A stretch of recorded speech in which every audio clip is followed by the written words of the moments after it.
Good afternoon, everyone. Welcome to this panel. Congratulations for still being here, for still having the stamina. I know this conference can be a lot. My name is Mansa Vitorino. I'm Director of Data Ecosystem at LexisNexis Risk Solutions, and we are quite literally in the business of data. We provide data analytics, technology solutions in the world's biggest industries. I'm joined today by a wonderful panel of experts, and we're going to explore what comes after the hype, what happens now. I'm going to give them a minute to introduce themselves, but before we do that, I'll just set the stage a little bit. So we're here today at a time where AI is both overhyped and really underestimated. On the one hand, we have CEOs and data leaders, and probably why we're all here today, just racing to declare themselves to be AI-driven. And on the other hand, it's a time where the lasting transformation is probably happening in spaces that don't necessarily generate those headlines. So today, in this panel, we're going to cut across some of that. We've got a panel of experts with direct experience in just real-world adoption and implementation, and together we're going to try and explore where is AI truly delivering impact today, how organizations can embed it in a way that is sustainable, and really what questions still need to be challenged as we look ahead. So before we dive in, please go ahead and introduce yourselves. Thank you. My name is Natalie. I am a lead data scientist for EMEA at FTI Consulting. What we do is we build bespoke AI ML pipelines, anything from natural language processing to get the most out of your textual data, to forecasting demand, to predictive maintenance on machinery. And most recently, the team has been focusing a lot of their time on building internal generative AI tooling to help our colleagues become more effective and more efficient. Additionally to that, we use our sort of technical expertise to help our clients assess their own AI systems, both to build trust but also in response to regulations. Yeah, hi everyone, I'm Katerina. I'm a senior manager at Capgemini, so we're a large consultancy.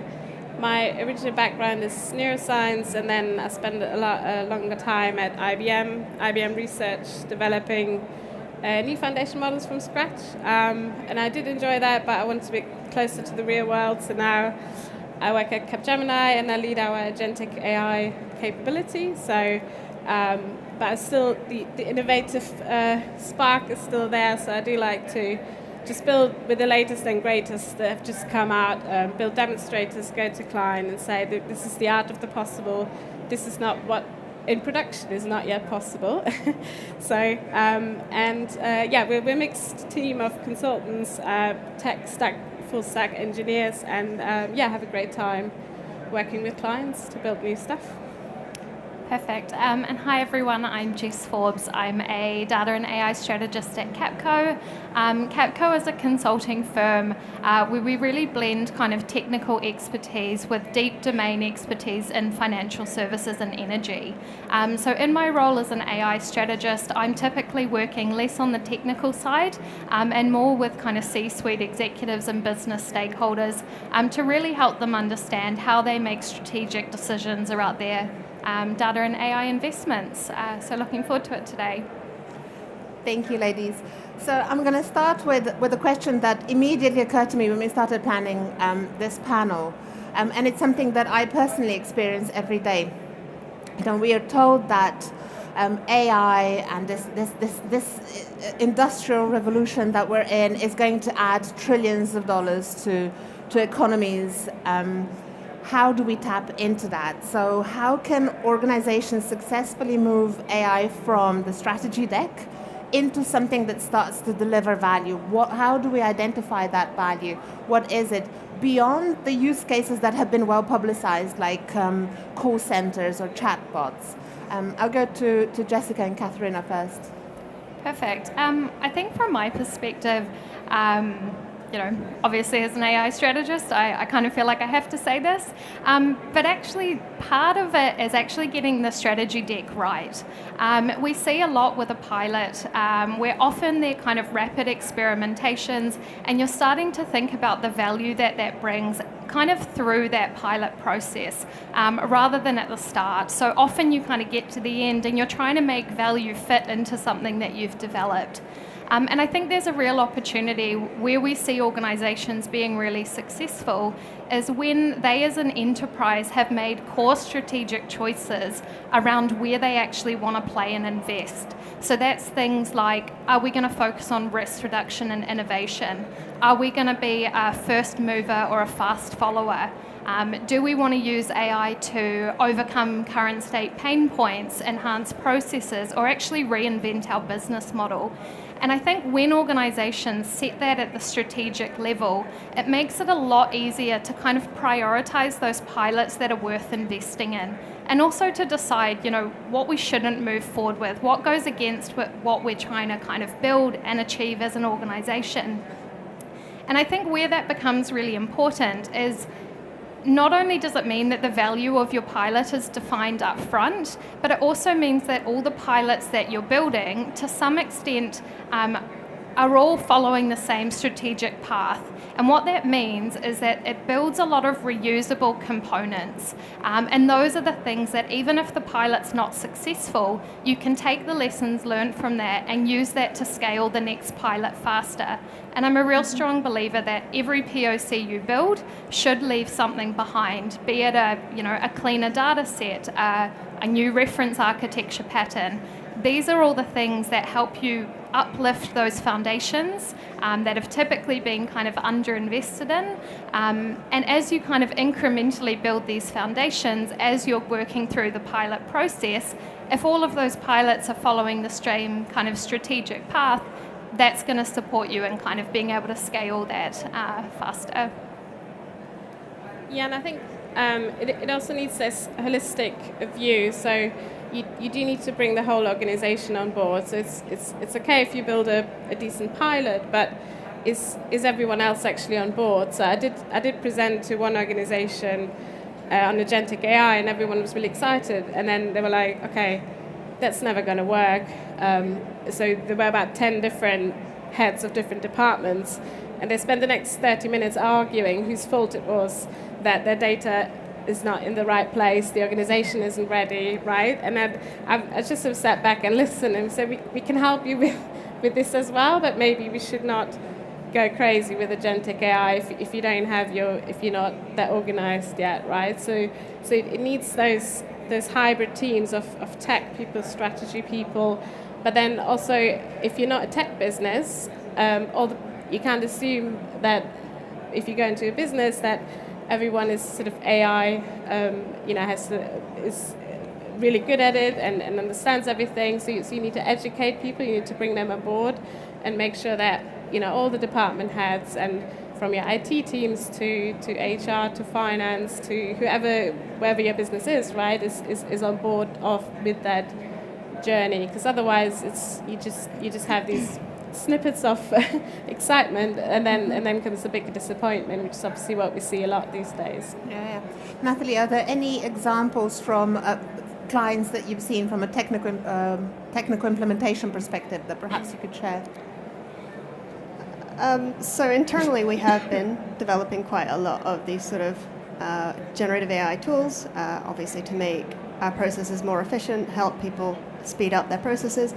And what you guys have been saying very much resonates. That sort of idea around change management and managing expectations and getting everyone on board is a huge success factor in adopting these technologies. And of course, sometimes these technologies fail. Your data may not support it. You may be trying to do, say, a forecasting project where you've overwritten your historic data, so you've got nothing to forecast anymore, right? The data just doesn't support those methodologies. Yes. Speaking of that, one of the things that I feel like I've noticed that probably isn't particularly new to anyone here in the room, but for so long I think data practitioners have been promoting the need for good data management practices, good data governance practices, and probably quite a lot of that talk has stayed within the data teams and fallen on deaf ears when it comes to convincing our CEOs. But I do feel, and I think from the conferences that I've been to this year, including this one, it does feel like that data governance debate has now kind of reached the main stage. So it is a little bit more in the spotlight than it would otherwise be, seeing as it's not a particularly sexy subject. But how do we strike that balance between building those solid foundations, considering all of the kind of ethical challenges that come with using AI, but still demonstrate some quick wins? And Natalie, maybe to you first. It's a very difficult question because every use case and every business is going to have its own unique challenges and be very different. We see there's always that alleged tension between innovation and failure in the news all the time. We have recently there's been news about summaries of news articles being factually incorrect, or companies having to rehire human customer service agents because their AI bots weren't providing the level of service that customers expected. So embedding governance early on is essential to effectively implementing AI. By having a governance structure that you start from day one, even before the development process, to assess regulations, to assess use cases, to ensure that we have the checks and balances along the entire development life cycle that are necessary to have or mitigate the risks associated with regulations, with poorly performing AI, and to avoid just ending up in the news as one of those sort of stories, right?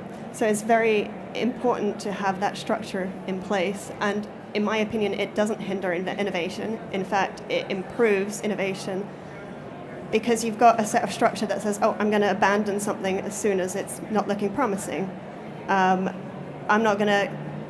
I'm less likely to get in regulatory trouble, and by having that sort of process where you have the change management and the AI literacy piece sort of folded into that, my adoption rate is going to be a lot higher when I implement that AI system.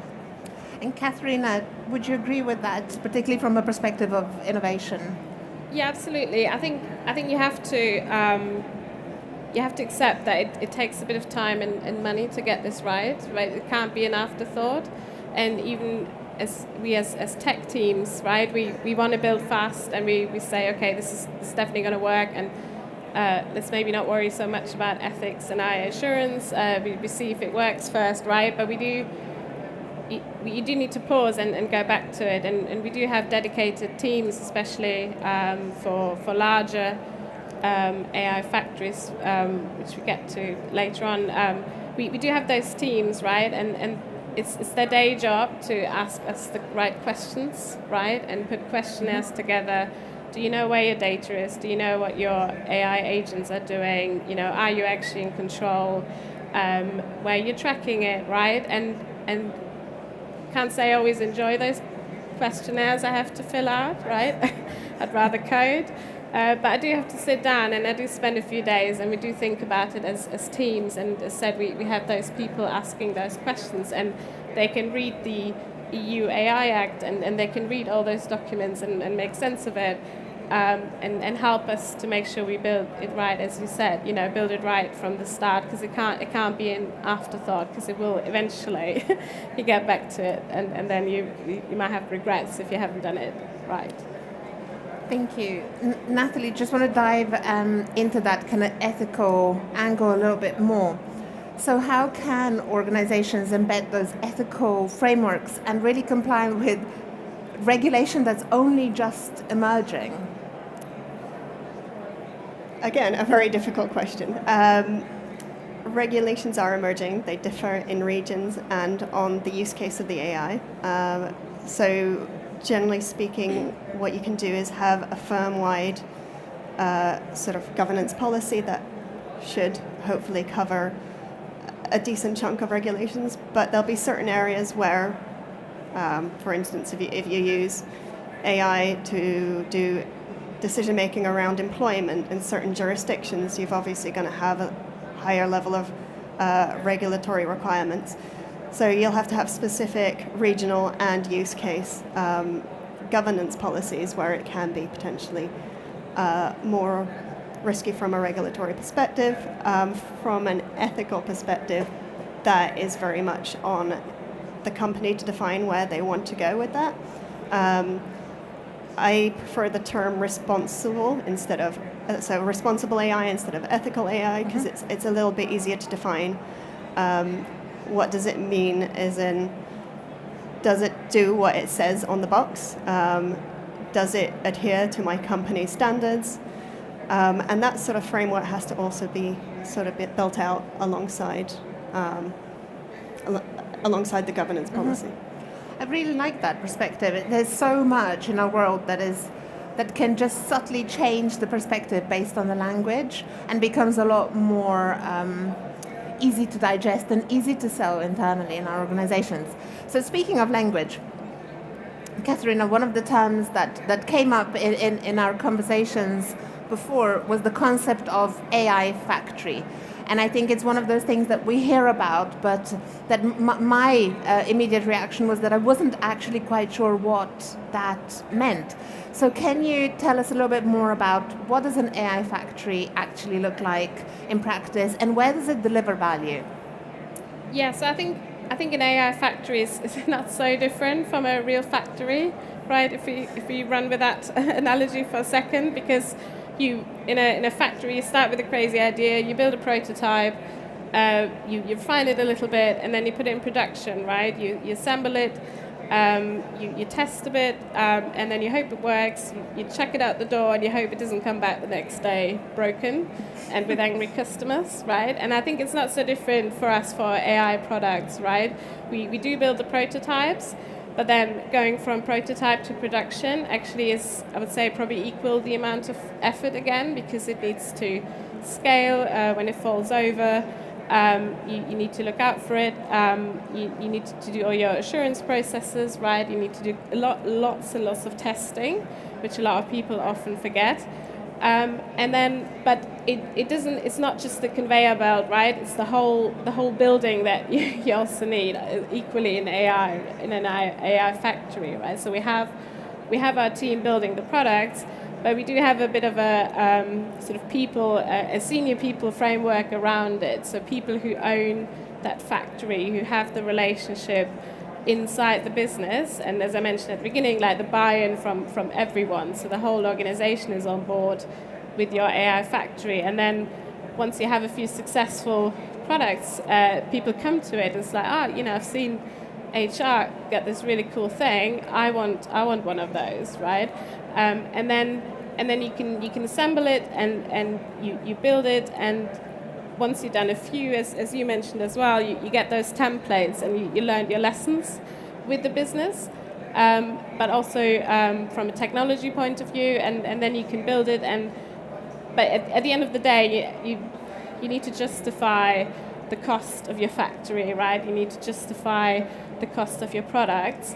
So at the very end, you need to stand in front of the executives and say, look, this is how much you spend on us, but here's our hard numbers of our products that are actually running live. So every product that we do, right, after 1 month, 3 months, 6 months, we say, okay, here's some hard numbers of what time it saved or what money it made you, right? So you need to justify that, because otherwise you have a very unsuccessful factory if basically what you produce doesn't bring you value. But it's not just building prototypes, right? There's a bigger picture around it where we like, senior people who have the tech oversight, who can really scale and build products to scale in the different cloud or whatever software stack you have. But also people who are really good at sort of the relationship and change management. So it's a whole it's a good team, a good unit, but you need to be able to stand there after 6 months and say, or after 2 years and say it was worth it. Jessica, I saw you nodding there. How do you think the senior executives perceive the value of something like an AI factory? Yeah, so I think typically what we'd see with the clients we're working with The senior executives who have to buy into this concept aren't always, technical stakeholders. And it's very difficult for them to get their head around this concept because it can be perceived as a bit theoretical. They can't visualize what that end result or product is going to look like. And I think I again use the same kind of analogy of it's no different to any other factory, right? I can go in my garage and build a car. I'm not going to do it very well personally, but it can be done. I could probably build a car that works. It's going to take me so much time, it's going to be expensive, and I'm never going to be able to scale that to mass production. An AI factory or a car factory is exactly the same. It's this assembly line concept of how do we really build reusable components, standard processes, and make sure we've got that governance and quality assurance over what we're building. And that, I think the way to kind of, highlight this to senior executives is, it's not just about building the technical infrastructure, and we always try to sell it not as investing in technical infrastructure, but actually investing in the outcomes that those executives already care about today. So scale, speed to delivery, economies of scale and efficiency, cheaper outcomes. And it's really important, I think you take this outcome-driven approach because particularly at the moment, AI disappointment can be real. Lots of POCs have been developed for the reasons mentioned before. They haven't exactly, delivered the value that's been expected. And so executives are really fearful of investing huge amounts of money in kind of technical infrastructure. But the challenge when you're constantly building at the POC level is you don't actually build any of that capacity to scale. So you get stuck in this kind of never-ending cycle. So I think that the key for me is really bringing it back to the outcomes that they already care about as the kind of way to position it with them. One of the things that we struggle with is just the pace of change. So our technical teams constantly say, whatever we start building today, it's going to be outdated in 3 months' time. I think I heard someone say, I don't know whose quote this is, and I hope I can say it correctly. They basically said the pace of change is really fast, but it's never going to be as slow again as it is right now. So it's just going to continue to accelerate. We've got all of this big tech with enormous budgets and investment in this space. So where should we invest in our organizations, and where is it perhaps better to wait and buy something that someone else is going to develop? How do we balance that? Maybe Natalie. It's very dependent on, again, your use case. If you've got a very distinct work stream that is idiosyncratic, it is very non-replicable outside of your company, then that's something you'd start to lean towards buying. If it's a generic use case, odds are there's something off the shelf that will serve many companies, but it does a great job. There's other considerations, as you said. Tech becomes dated over time, but you don't always need the latest tech to do a particular task, right? You may not need agents when you can just have process automation. Another consideration is vendor lock-in. What happens if these big tech firms dominate the market and keep increasing their price? And finally, when you build, even if you build using another firm, who is going to maintain that solution? Now, unfortunately, it won't maintain itself. Do you bring data scientists and engineers in-house? There are advantages to that.